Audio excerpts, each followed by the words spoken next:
Hey guys, 7.3, resto Shaman guide. It's been a while, I know, sorry, I know there's a lot of guides out there, but still, I want to make a really in-depth one and explain as much as I can. It's going to be really long, but I'm going to go through my add-ons, my interface, binds, macros, stuff to do with specific comms, when to dispel, when not to dispel, stuff like that. And I hope you're going to get some value from this. If not, I'm sorry, I tried. And yeah, enjoy it, and we're going to start with some nice little macros. Let's go. As a general thing that most people use, and I find it very useful, is this ability of cast at cursor the totems like slow, root, capstan. With say it's instantly there. I don't really have to select the circle. I already know the radius in, you know, like basically how far it is, and as much as you do, you know, like for example, this is a warrior, right?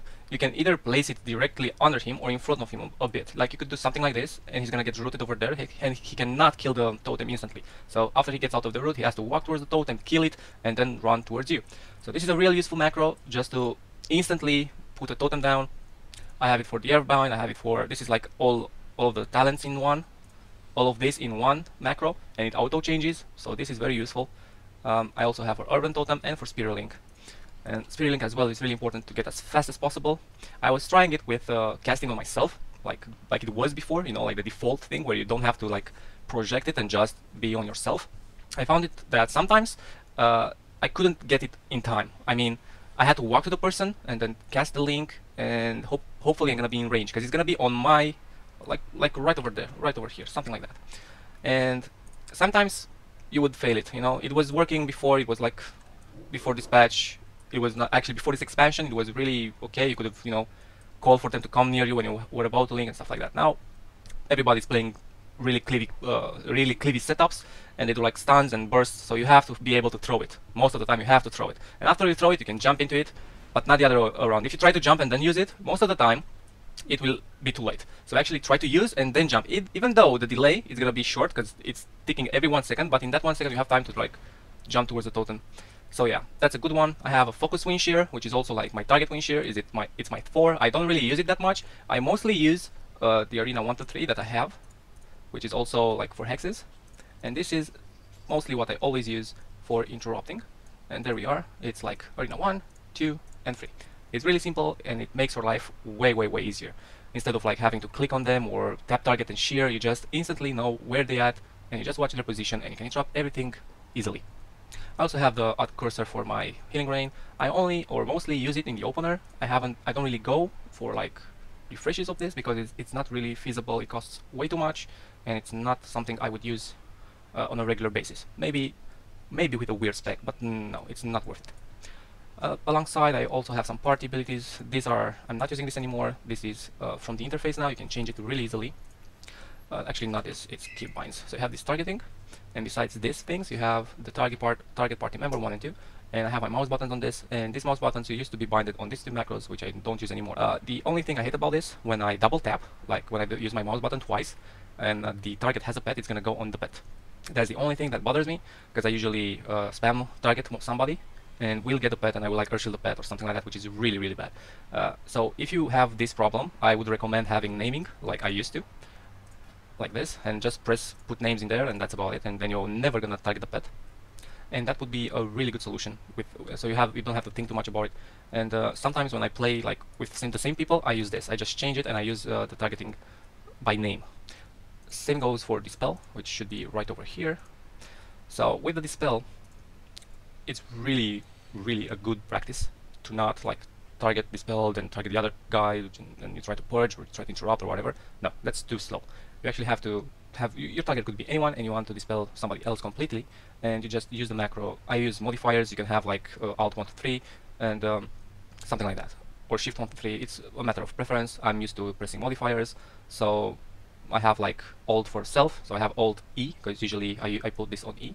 So it's gonna be Alt E for myself. E is usually when I just press E, it's gonna auto dispel the melee. I always try to play comms, or I like to play comms that are melee caster oriented. So I have the E without the modifier on my melee always, and in 2v2 also it's really easy to just press E and instantly dispels your partner without having to think about anything. And then I have Shift E, which is the caster or the hunter or the other melee. And I usually try to think, because you won't play like, for example, if I play Warrior, Death Knight, Resto Shaman, Death Knight to me is sort of a caster. So basically, I think of him. He has a grip, he has a death coil, he has range abilities. I will also put like an enhancement shaman in this category, or maybe a feral or a demon hunter. They can all be more mobile and more caster-like than a warrior or a rogue, for example. Those seem to me like pure melees. So in some comps, which I actually have two basic melees, the warrior I would always put as a melee in my mind, and any other sort of melees, like I said, I would use them in my mind. I would put them like they are a caster. And if I play with a caster or hunter or something, you know, cast is caster, it's completely fine. I will not make any errors like that, so I will always dispel the right targets. And if you think it like that, you may have an easier time using this macro or something similar to this. Another set of macros that I want to touch about, they are called, I don't actually have a name for them, but here's an example. We have cast harm target of target, something like that, flame shock, flame shock. Okay, this basically does, what this basically does is when you heal your ally, you can also like keep your ally in the target, and you can also press flame shock while you have your ally as a target, and the flame shock will go on your ally's target. So that's a really good way to smooth out the game and feel more, you know, it's gonna be like way easier to do, and you can have this for purge as well, which makes your purging of stuff on druids, especially when you try to hit a druid and when your melee is gonna be on the druid, like purging him is gonna be a really easy thing. You're just gonna heal your target, then you can throw purge once in a while, you keep the electrocute, or maybe you just spam the damage. But yeah, this is a useful macro. Like I said before, just be careful to know what your party member is hitting, and if he needs purges on that target, then yeah, you should use this macro for sure. It also works with lava burst, like lightning bolt, everything that you can use like a spammable thing. It will just make your gameplay experience a bit smoother. Try it out. Hexes is exactly like wind shear. I have 1, 2, 3, 4 hexes. It's really important that you can hex without targeting them. They would be confused on who you're going to target and who is going to be hexed. Most of the time people know, but it's useful to have it like this, so they really don't know exactly on who it is. So it's going to be a delay on the spell, or maybe they won't shear you because they're going to think they can dispel, or like, I don't know, not exactly sure, or shapeshift or whatever. Anyway, that's about it, my macros. I was using this was the one I was using before. Gift, my artifact, is also at cursor. And what else do I have that's kind of important? I think that's about it. Oh yeah, maybe this, if you want to use it, it's about Sky Fury, Counter Strike, and Wind Fury in the same macro. You don't have to change it. When you change the talent, it's gonna go on here, and it auto changes. So that's kind of useful. And also a really important one, stop casting. For some reason, in the after patch 7.2, when you try to move while casting, I mean not while casting, to move and stop cast, it's a slight delay. See that? It's a slight delay. Like in arena it's probably a bit more, but it's there, and I can feel it most of the games. Like, look at that. I try to instant move and it's a slight delay. It goes through right there, and usually people are trying to kick that. But if stop casting, your bar doesn't even see, they don't even see. Like, you can stop so quickly. See, you have like a fraction of the bar, and most people kick that. They either have bots or some shit, but most people try to kick that instantly. So I would like to use stop casting. Also works with Spirit Walk and Grace, and you can do this like really quickly and steps, you know, just spam it and do like that. You don't really waste a lot of time. And if they don't kick instantly, I want to talk about kicking a tiny bit. So there are three types of players that they have specific kick potentials. Most of them kick instantly. So you have to try. You always have to, when you're full HP, when you're like half HP, when you use a wall and you're like 20%, you have to go for a cast, non-interrupted. You have to go for it, and then you're gonna see: is he gonna kick instantly? Is he going to kick like maybe towards the 50% to 70% ratio, or is he gonna adapt? The good players adapt. So that's like the third category you're gonna meet later on. Most people kick instantly or try to kick instantly. So this type of faking, you get them. You get the kicks. You do this, you get their kicks. Other people let you cast around there and then they kick. So if you do this in like 2v2, you're gonna see a lot of people like doing instant kicks, doing above 50% or 70% kicks. Most of people don't try to kick after 90%, like over there. There are some that do, but they have really good ping or something, because most of you know, Europe don't really have good internet, or they have like huge I don't know, background torrents or whatever, and they miss the 90% kicks. You know, they miss those. And what you have to do is to find out which type of player the other guy is. You try all of these fakes. You don't really fake the same way always, because then they will know exactly when to kick and you're gonna get kicked over and over again. So it's gonna be a few mind games. And you have to like play rock, paper, scissors type of game with your opponent, if they train you or they're a range kicker or something like that. And yeah, find out how they play, then use the other thing, then try to switch it up again, and using that you'll be completely unpredictable, and they will miss their kicks like it's crazy. You're not gonna get kicked. Okay, and on that note, I'm gonna move on to talents, and I want to talk about Undulation, Unleash Life, and Torrent. Most of the guys out there, they really recommend Torrent, and I agree, Torrent is a really good talent, but in this cliff meta, Undulation is a really big burst heal potential. I am critting above 2.5 million, I'm topping my partners instantly, and my mana is way better than any other shamans usually. At least in cleave versus cleave, like both of the sides have resto shamans, I usually come on top because I'm playing Undulation, and I am able to top my teammate in one single cast. With Torrent, yeah, you have more uptime, like they will be healthier, but if you fall behind, you will still have to cast, and your huge heal will be very reliant on a crit. With Undulation, you're not relying that much on a crit, because every fourth cast you will have a sort of a crit, and if that crits, you're done. You're completely, it's completely fine. You topped everybody. So against cleaves, I play Undulation. Against Affliction Warlocks, I play Undulation. I don't play Undulation against rogues, mages, and I used to play Undulation against like Red Hunter, but not anymore. Torrent would be the best one. It really depends on your teammates, basically. If you play with a warlock that could peel them a lot from you, then Undulation would be again the best one, since they don't really have that many interrupts. If there's a Red Hunter priest, they have only one range interrupt, so Undulation would be really good. So you would save the Red's bubble, or whatever your partner is, you can save them from using cooldowns with Undulation because of that big burst heal that will come quite often. And Torrent, yeah, Torrent encourages the instant, like mostly instant Shaman spec. But most of the people right now, they get Urshield before the cooldown is, before the cooldown is reset, right? So they get Urshield in like 2 more seconds before Urshield is ready again, and sustaining them with Torrent is just not enough. But yeah, it really works, but it's really effective against the rogue mage, because if you try to fake there and they don't kick and then you get kicked, usually rogues do this thing that they either stun you instead of kicking you, or they try to kick, and if they miss, they stun you. If they don't miss, they get extra time to kill you, and then they stun you. So that's really risky casting. So therefore, Torrent would be the best option in a rogue team, playing against a rogue team. Yeah. Then at level 30, there's no question about it. You only have this. I guess you could play Graceful Spirit against some melee cleaves, but this is not really a useful talent. You can still get gripped or charge kicked or something like that. The upside is that you have increased movement speed in Ghost Wolf, and it's harder for people to connect on you, but that's about it. Once you get slowed, you're gonna be at normal speed, so it's not a really huge difference. Wind Rush would be a great talent, like a really great talent, if it was granting freedom. This movement speed increase is not really doing for shamans and for their teammates. Sadly, they removed the freedom part of it. If it had freedom, maybe even with a 2-minute cooldown, it could have been worth it. But for now, Gust of Wind is the most important one. I would not spec any of this ever. So yeah. The third talent row at level 45, it's pretty standard. If you play with a comp that are based on casters and they don't really have a lot of roots, Stun is the best one. If you play against some casters, Root doesn't do anything. Voodoo Totem has some utility, but not always. So Stun versus casters and playing with casters is the best one. I like to get Root against teams like Warrior and Demon Hunter, and I really like to get Voodoo and maybe some Decays.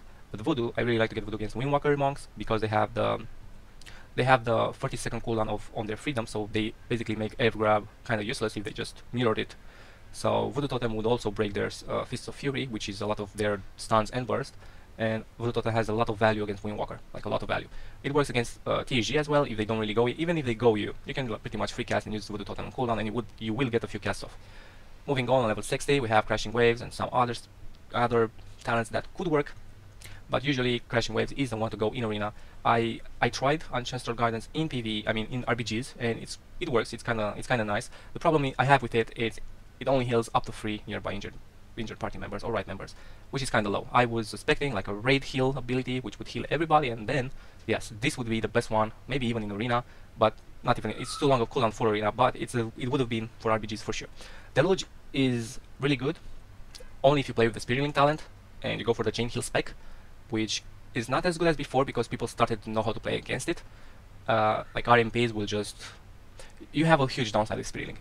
If you don't really apply it every 10 seconds or so, it will fall off while you get the chip shot or whatever, and then you're gonna die instantly. But if you have a really bursty team that will be able to kill an RMP in like 2 minutes, then Spiraling talent and the spec going with it, which is Deluge and Tidebringer and Spiraling, would make a huge difference because your entire team would be basically unkillable for 2 minutes. So that's something you could consider playing.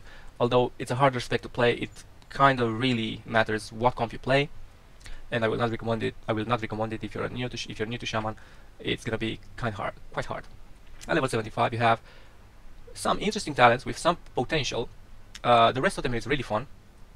You have to be a bit lucky so they don't actually see it, because it has a huge graphic upgrade now, so it's really easy to notice, and if they smack it, you're basically dead, and you cannot reincarnate. Another thing, it doesn't really work against warriors because of their execute, which means if they quit an execute, you cannot rest anymore, which kind of sucks. And there's the ancestral vigor, which would be nice if you play with a target which has a lot of HP. I used to use this back when I was playing with a Fury Warrior against Hunters, because Earth and Shield Totem didn't really do much because the Fury Warrior had to have uptime, so he was always moving out of the totem, and this was really huge because it was also increasing my mastery heal. So in huge dampening, which was almost always the case, I would get like 10% more increased healing basically. Also, him having 10% more HP would be a huge deal. But other than that, Earth and Shield Totem would be the best. So into V2, and I think mostly into V2, you can try Ancestral Vigor against Hunters. More or less against Survival Hunters, because those are kind of annoying. But yeah, against Hunters you can try this, because they run a lot. And then the level 90 talents, which are really good. You have a mana spec and a more out throughput healing spec. The default go in 3v3 is Echo of Elements, but against teams like Shadow Priest Boomkin, or teams that can peel a lot, MLS or stuff like that, that can usually peel for so much that it's gonna be a long game and you have to cast over and over and over, I will go for bottomless depths, and I will never go out of mana, and will never have to drink. Basically, if they have some sort of way to stop you from drinking, like a Warlock Pet, Starfall, I don't know, Death and Decay, you know, anything that could stop you, and they don't really have huge burst, but more of like a lot of peeling, bottomless depths would be the talent I would choose. And if I'm having like faith in my team that we're gonna end the game early, I will go Echo of Elements and try to be as offensive as possible with purges and double lava bursts. And at level 100, it's not really a debate, and Sentence is the best one. You have a tiny problem with it. You have to be in 15 yards, else the duplicate part of the healing does not work. So if you use Sentence, you have to make sure that you're in range with your team. So usually they either come back to you and then you Ascendance and top everybody up, or you go really ham, really offensive, pop Ascendance, spam purges, and don't spam purges, but Ascendance to just keep your team offensive.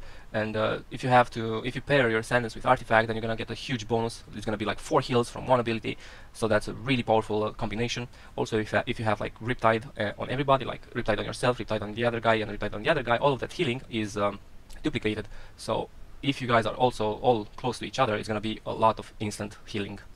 And moving on in the Honor talent section, well, this is kinda hard. As Alliance, you can't really go anything else but Medallion. It's really hard to go Relentless because you will die against most teams. Adaptation is easily proccable, and then you're pretty much dead if your team cannot ever peel, and there are cases when they will not be able to. So therefore, Medallion is the best one as Alliance.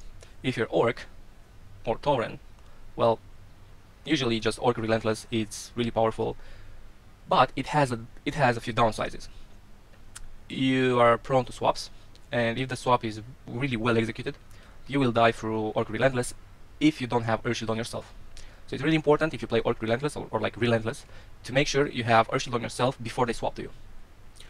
If they swap out of a CC, then you're pretty much unable to do anything and you will most likely die. So that's the risk with Relentless. It's still really good. You have to rely on your partners to peel for you or to use a cooldown to help you out. But if they go on your partners and they try to CC you with stuns and whatnot, then yeah, Relentless overall, over a longer period of time, it's better. But as a general rule, Alliance, Medallion, Orc, sometimes Relentless, mostly against people that have stuns, but you have to make sure you can swap your shield if you're gonna be the target, the kill target.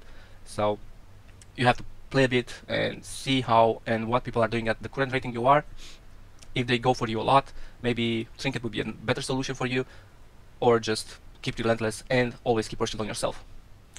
The second row would be Defender of the Week, Vim and Calming, Vim and Vigor. The Defender of the Week is overall the best one. You can have it by default against everything. You can always use it. You don't really have any drawbacks with it. If you're good at faking, cool, okay, you're gonna profit a lot from that spell. If not, Calming Waters has a good potential to save you. The problem with it, you do lose the haste, and that haste would be a lot of healing throughput. If you miss that, it's gonna be hard for you to actually be able to top yourself or top somebody else. For example, when I played Calming and they just kicked me on cooldown, like they just did kick 4 times in a row, it was probably like I think it was a THG or something like that, I still died because there was like 4 seconds of no healing coming, only Earth Shield and Riptide, so that wasn't enough. Instead, when I played the same thing, also playing Calming makes you retarded a bit because you want to get kicked. It's weird. But against melee cleaves, if they time it correctly, you will die through kicks, which is complete bullshit. But you will, and they have to coordinate, and yeah, it's gonna happen. So melee cleaves, if they're not like if they're good or not really good, if they have some sort of kick coordination, Calming will not cut it. It will not be enough. You will die with Calming up, I assure you. So the best thing to do there is play Defender, because if you can fake a few times, so just go for a fake. They will kick you, and if they kick you, you will have a lot of time to top yourself before their kicks come up, and or between kicks, because some people will try to kick towards the end of the cast and they will miss it. So Defender would be really good against that. Vim and Vigor would also be really good against teams like THG, but you have to play a comp that lets you be in a safe spot, like MLS or maybe Red Hunter, because the Hunter has a lot of CC for the Warrior and the Death Knight, like Binding Shot and Bursting Shot or stuff like that. And also slows, like like the Red can slow them, and you can slow them, and you can root them as a Shaman as well. And yeah, Vim and Vigor would be good against that, and usually if they go you, the Red and the Hunter, or the MLS, or the whatever other comp that is like caster oriented, will get killed so fast. So they will be forced to go on your allies, and if they go on your allies, they will just die. I mean, they won't ever die, your allies will not ever die, because Earth Shield is going to be increased healing, Riptide is going to be increased healing, and I would pair like Vim and Vigor with Torrent and with Echo, and something like this. I would also go Undulation, and Vim and Vigor would be like 3 million heals, which would be insane. Like really fast casts, 3 million, that's a lot of healing. Moving on, Sky Fury, Counter-Strike, and Wind Fury. Well, the only totem that I feel that has some sort of an impact is Sky Fury, and I mainly use it for myself. Counter-Strike can get killed, and usually people are killing it now. It could work in 2v2. The problem I have with it, they changed the pillar thing. If it was able to go through pillars, and yeah, would have potential. Wind Fury got also changed. You cannot place it any longer. Like, you will always place it on your feet, which makes it really hard to play with, because you will have to go into the field of battle, losing your pillar protection to cast a Wind Fury that can get killed instantly, and it's not really worth it. Purifying Waters. I am playing sometimes Purifying Waters and Electrocute when I'm facing like resto druids and I want to go as offensive as possible. This was nerfed. It was 5% of your total health, but 3% is still useful, so it's still working. You can play this, and you can play it really aggressive. It's gonna be instant heal against resto druid, every global, so you can try it out. Earth Shield, Riptide, and spamming Purge, you will not die, and you will eventually kill the druid if your partner has enough uptime. If not, Tidebringer would work with Spinning Link, but usually Swelling Waves is the go-to talent. It's gonna drain your mana, but it's a really fast heal that would be more effective than Healing Wave in some certain scenarios, like double melees going on you. Sometimes, if they go with another Shaman or Priest, they can steal or actually purge off your tidal waves, and then your Healing Wave would be so slow, and you actually would die in that scenario. Instead, you can profit from the crit, which can be crit, like 60%, almost 60% crit on Surge, and that's a lot of healing, And even if it gets purged, your cast is still gonna be 1.5 or less, so you're not gonna die. Just do a few healing waves, and you're gonna be completely fine. On the next one, you have Voodoo Mastery, Electrocuting, Grounding Totem. Voodoo Mastery, I used to play Voodoo Mastery against the other Shamans, and having a really fast hex was kind of nice. But slowly, I think Electrocute got buffed, Purge got buffed as well. So Electrocute is by far the best one for 2v2 right now, and for 3v3 Grounding, actually for 2v2 Grounding could be good as well. I am playing Grounding against other Shamans, which is very good for their hexes, and also Electrocute would work, but I feel like Grounding has a bit more value since it got buffed. Also in PvP, especially against casters, Grounding, I don't know if you noticed, but Grounding got changed, and now you have to actually target the totem and kill it, and only then it would stop absorbing spells. It lasts 3 seconds, but in those 3 seconds, if you don't directly kill it, all of the spells is going to go into the Grounding Totem, and you would be able to cast whatever you want.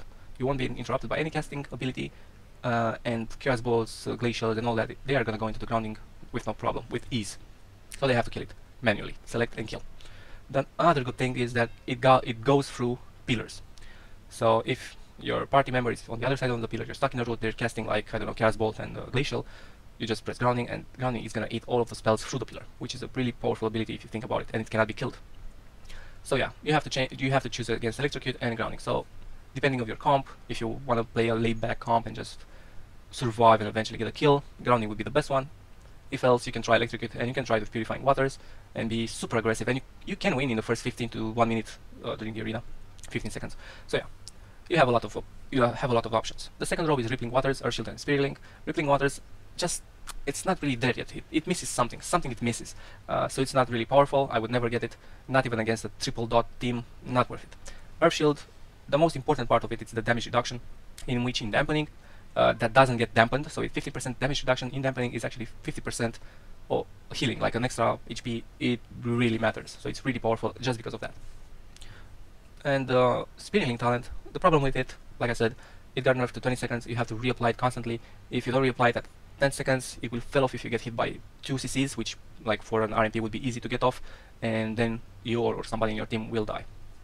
That's about the macros. I mean, so we went about macros, about talents, and now let's see about races. No doubt the work one is the best. You can play Relentless plus Orc. I mean, that's really powerful. The racial, of course. You also get like increased healing from the activation one, and you can always play Trinket. You have no drawbacks. Then I would say Dwarf is the best. I like that you can get out of silences. I like that you can get out of root beams. To be fair, if gnome shamans would be a thing, then yeah, you just dispel the root beam with the gnome racial, and then maybe a few metas ago would be the best one, considering how many bumpkins there were. But yeah, at the moment Dwarf would be the second best. And as the third one, I would say Draenei. Gift of the Naru is quite a big heal, and you also get increased stats. So those stats, you know, bump your healing a bit more. As a few tips and tricks. Well, I think a sentence plus artifact is the most healing available right now. Duplicates and all that. It's like 4 healings, and it basically replicates if you crit or not. So if your first tick crits, then your ascendance thing will crit as well. So you're gonna get like almost 2 million, above 2 million from one spell, and it's AoE. Really important. Another thing would be Calming versus Affliction Warlocks. Mostly versus Affliction Warlocks. I think I'm getting the most value from Calming, because if you get interrupted, you have 20 seconds when you can pretty much spam the spell, and the UA silence would be so short that you won't get like affected. And another thing about it, when you're playing against Affliction Warlocks, try to never get dotted, or if you get dotted, dispel yourself as fast as possible. They lose a lot of pressures. If they lose way too much pressure. If you're really in the back, it's safe and have no dots on you, because you can easily top yourself and you can easily dispel other members of your team. Other than that, you can pair Electric plus Purify and play super offensive, mostly against Resto Druids and maybe Disc Priests, but I would only recommend against Resto Druids if you have a comp that permits you to be on the Druid for a long period of time. Grounding, you have to keep in mind, grounding is a really powerful spell right now after the change, and you can ground asphyxiates, decay grips, hoges, traps. You know, those are basically the most important ones, because like grounding ships are not really that powerful because you can just cast a grip ship, so it's not a really huge impact. But if you ground a hodge or a trap or a grip, those are really high impact. So you have to watch their position. For example, like Death Knight, you have to watch if he sidesteps towards you. If he does that, he wants to grip you. So you have to be sure if you pop your head up in LOS with him, you just press it, and like 7 out of 10 times you will ground something. And usually it's gonna be the grip stun. And if not, if you're too slow, you still have a chance. After the grip, if you just spam grounding, you will most likely get the asphyxiate if they're not playing with Demon Hunter, and then they would AoE stun and grounding wouldn't do anything. And you could also try to track DRs on yourself. Like, very important is to know against rogues when they have stun DR on you, because it matters how you fake versus them as well. If he has stun available and you're a DR, you can go for a cast. If you get kicked, you still have time to cast after that. The problem is, if you're not on stun DR, you have to fake it, and if you don't fake it, you're gonna get kicked and then stunned, and then you're probably gonna die, because it's like almost 8 seconds of CC, and even more if he vanishes and chip shots or garrots if it's assassination. So you have to be really careful around rogues, especially when you don't have our shield. So watch the artifact as well. So basically, every time you use Healing Stream Totem, you get a tiny shield wall, and you can actually try to keep this up at all times using Echo of Elements. And besides this one, you also have the Ghost Wolf. When you go in Ghost Wolf, you can consider Ghost Wolf like bear form. It's a bit of a ramp time, so you kind of have to Ghost Wolf, you know, pre-goes, and they will still go. But if you do it earlier, like 2 seconds before the go, with Earth Shield up, with the Healing Stream up, and in Ghost Wolf, you will take almost no damage without using any cooldown. You won't have to use the Earth and Shield. You won't have to use your Essential Shift. You're gonna be extremely tanky only with these 2 passives. Another thing you have to consider is Queen's Ascendance. Every time you crit heal, it will reduce your cast time, and this paired with like basically this alone will make your healing wave plus tidal waves. This will make your healing wave to 1 second, and then if you play with the Defender of the Weak, it will drop to like 0.8 seconds or something crazy like that. So you're gonna have really fast casts, and all of these they don't really matter that much. But the most important thing you have to remember is basically Ghost Wolf matters on swaps, and using a healing stream right before. If you think they will switch on you, if you think they will do something on you, you just press a healing stream. It's only taking a global. It lasts for 10 seconds. It's not dispellable. Press the healing stream. Go Ghost Wolf. You will be completely fine if they actually go swap on you. If it's a really hard swap, you may actually have to use the wall or the Addon, but most of the time you won't have to use anything if you just prepare for it. Those two are really powerful in combination, and they do stack, and you're gonna have a really easier, much more. You will have an easier time for sure. Just try to predict when they want to go on you, and you will be a-okay. Yeah, that's about it with the artifact. And I want to move on and talk about some of my add-ons. I know that some people consider my interface kind of ugly. I don't really deny it. I could do like all the famous streamers and remove all the binds and have like show tooltips of Wolf or Ascendance on this free, Wall on this free, maybe Sky Fury on this free, you know, something like that. But I'm used to having like a really messy interface, and I always like to have cooldowns in the middle of the screen. Basically, I hate looking down here. I don't want to look down here ever. I only want to look like in this square, like over there. You know, I want to see the field. I want to see what they're doing. I want to see who's attacking me, who wants to do anything to me. Like as I was saying before, you can see like a Death Knight over here sidestepping towards me. I'm playing max range, and if he sidesteps, he clearly wants to come and grip or use something on me. So that's gonna make you predicting spells easier. Also, you can see like, I don't know, a Demon Hunter trying to like Fell Rush and imprison you. Again, you can like maybe cast the grounding and get imprisoned, you know, stuff like that. Also, you can root him, and then he can imprison you, and then he may as well use reverse magic as well, or maybe he will get stuck in the root and his imprison will be worthless. You can do a few things, you know. Anyway, this add-on is called Tell Me When, and it's only set up to show some buffs. For example, tidal waves, because I don't really want to look all the way up here. And after that, I want to see when I have Queen's Ascendance, because then I know I will have a really fast cast, so I can really go for a healing wave instead of a healing surge on myself. Other than that, I can go for I can see my Wind Shear, I can see my Earth Grab, not that available. Well, of course, I can see my Slow Totem. Actually, my Slow Totem, it has a really good impact, but I have Gladius over here usually, and Slow Totem is right here, so I always glimpse in here to see cooldowns and stuff. And when I do, I also see my Slow Totem, so I didn't really feel the need to have it added as on here as well. And the same goes for Hex, but Hex is like always over there in the thing. It's like way in the corner, and having here I mean, I could have used the same logic and not add the Hex cooldown over here, but I feel like it has a bit more impact, and I kind of want to see it. I usually have it up all the time because I can't Hex on cooldown, so I may as well just remove it. But for 2v2 where the game's kind of slow, and if you go for like 30 seconds stun into Hex or stuff like that, it's actually very worth.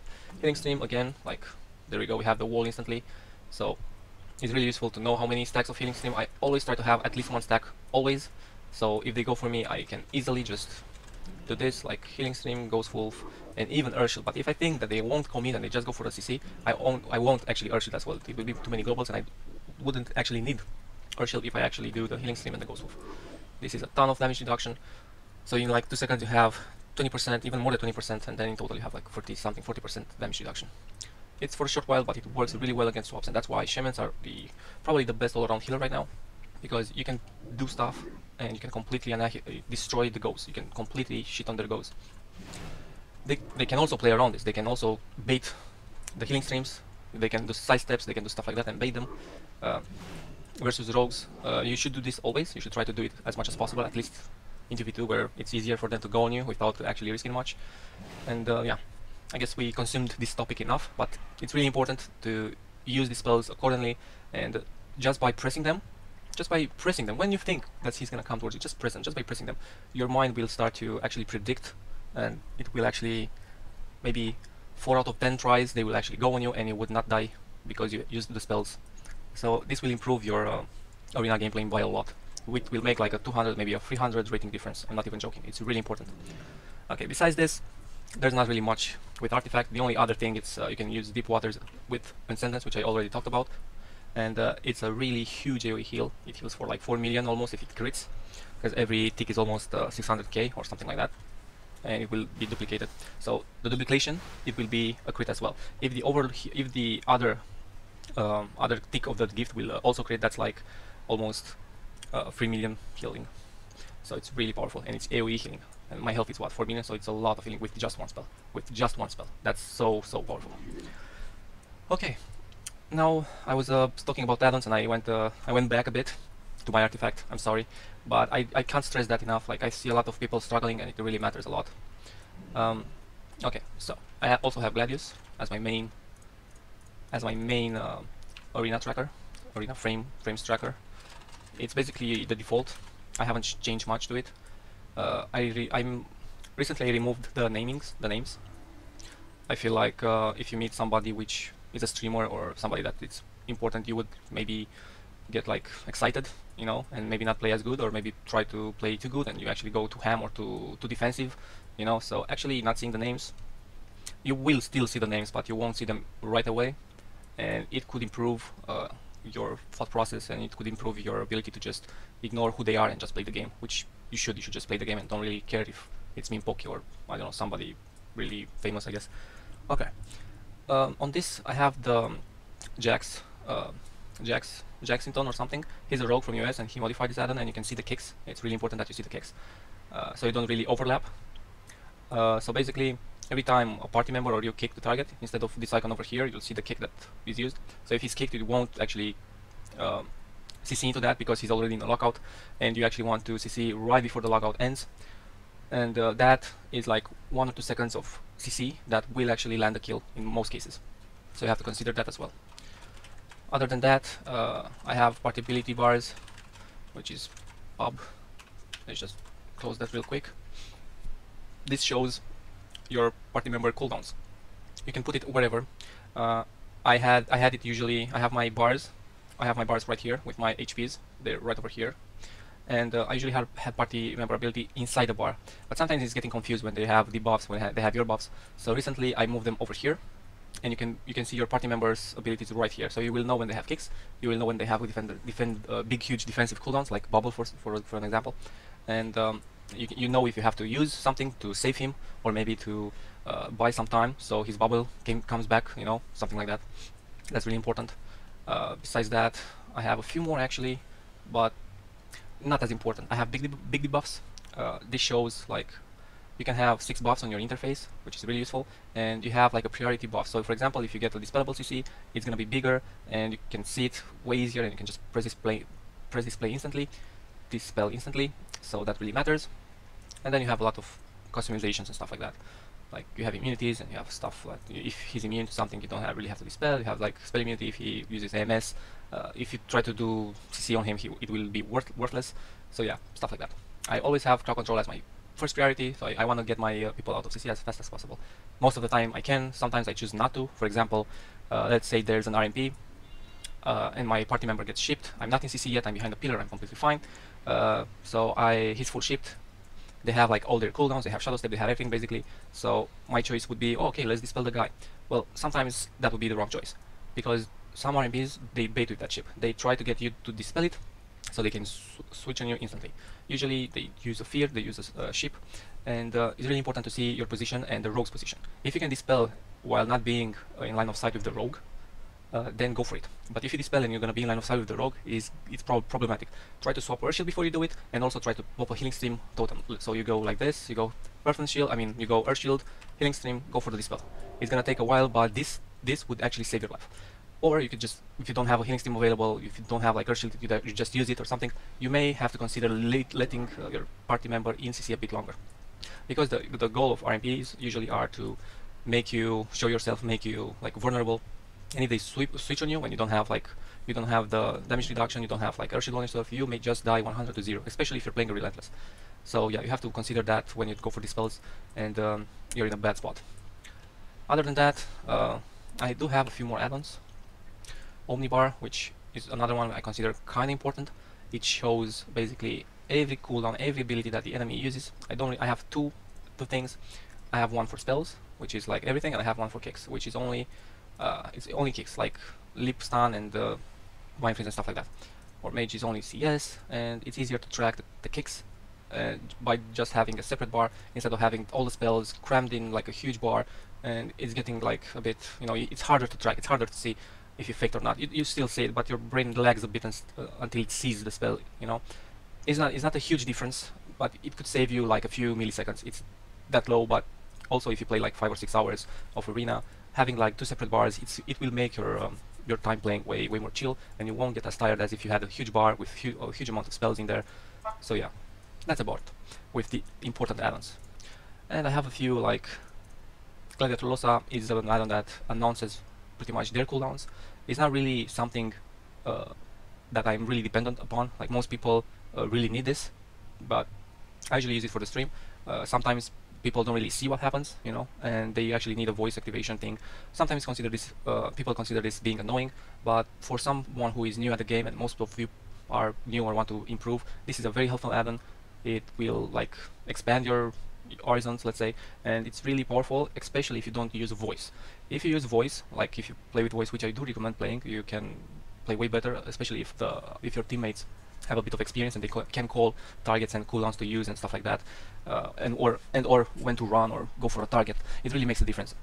Other than that, I also have flight plate buffs, which is basically on their nameplate. I can see some buffs they have. Like for example, a guy got earth shielded. You can switch off him and stuff like that. And you can do a lot of, you know, you can do specific spells. You can show something. You can show things to dispel. For example, I should put Riptide in here, you know, so I can purge Riptide really easily.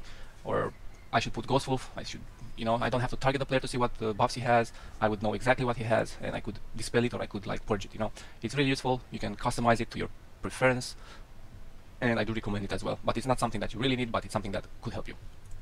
Flash taskbar is it's like when you alt tab out of the game, and let's say the Q pops, your flash taskbar, your taskbar, your WoW thing will just, you know, what's it called? Will shine. You know, it will have like a flicker image, and you will know that something happened. So you will go into the game and join the arena basically. And details is like recount is basically for you guys. It's nice to track as well who did the most damage, and who did the most healing and stuff like that. Usually I check this after the games. I check, like for example, you have deaths. You can check deaths and see why did we die, what happened, and stuff like that. What ability killed you? Maybe you could have used a wall or something else and maybe survive. So yeah, it's useful to go back and see what happened and react accordingly in a different game versus the same team. And yeah, I think I'm done with the add-ons. I think that was basically all that is mildly important for PvP at least. Moving on, let's talk about comps to play. I'm trying to put like an order from easy to hard. So I would say TSG, Warrior Demon Hunter, DKDH, those would be some of the easy ones to just jump into. You don't really have to do much, just keep your teammates alive and they will eventually win. And then you have like Red Ward, Red Hunter, and maybe Owl Play would be in the same category. Owl Play, MLS, Shadow Play. These are, you have a partner that can help you a lot. So you have the Red that can help you, or you have the Shadow Priest that can help you. And in MLS you also have the Mage and the Warlock that combined is a lot of peel, and those I would put a bit harder because your team has to coordinate more. But if you manage to play properly, would be you will have a much more impact in those games instead of like the TSG type of game where you have to be as defensive as possible against some comps and as offensive as possible against some other comps. So it's a really straightforward strategy when you play a cleave instead of playing like a Shadow Play or All Play, MLS and Red Hunter, Red War. Those you either have to go every time, or like Shadow Play you have to stay back all the times and never go in. That's basically either one or the other, and they both work. But you have to decide which you're going to play and how you're going to play it from the start to the finish and talk around with your team, so it requires more coordination. And then we have the top tier, or not really top tier, but really powerful comps that would work really well, and those are RPS, RLS, WLS, and Rogue, Owl, Resto, Shaman. These are really powerful comps, and if they are played correctly, you will have a lot of impact into those games, and they are really rewarding. And yeah, if you're a better player, and you play those type of comps, you will gain rating way easier than with the other ones. But they're a bit harder to play. You have to heal a lot more. Like for example, an RLS, if you're playing with assassination, as you should, it's like assassination, affliction, and resto shaman, you pretty much have to sit on their healer, eat all of the damage, and make sure they're all stacked at all times, because in that scenario, if you don't die in the first 2 minutes, they would literally run out of mana because of the Fan of Knives, Wound Poison, and Warlock dot spam. They will literally run out of mana. But it's the problem that all of you are squishy, lots of melee cleaves around, they can fuck you, they can fuck the Warlock, they can fuck everybody, but in the same time, your team has a lot of damage as well. RPS would be an easier way because you have some outs, you have some shields, you have the swap, and those matter quite a lot. It's a safer pick, but I still think that RLS would be better than RPS, and the rogues are playing the different specs. Like in RPS you need sub, you need more setups, you need to prepare the Shadow Priest damage, and as RLS you just pretty much cleave. And then Rogue Owl Resto Shaman is purely against setups. You just have to do goes. It's basically like an RMP. You have really strong goes. You pretty much play with a sub rogue, and you have to get really good clones out of stuns and stuff like that, and just bang them. You do 100 to 0 in a stun smoke type of scenario. Go. And that's about it with this guide. I was saying in the beginning that's gonna be a short guide. I actually went in a lot more detail that I was thinking about in going. But overall, I hope you would get some value from this and try some of these comps and try to play it correctly. I usually play Red War, Red Hunter, and some DK Demon Hunter, some THG on the sides. I don't really have a rogue to try.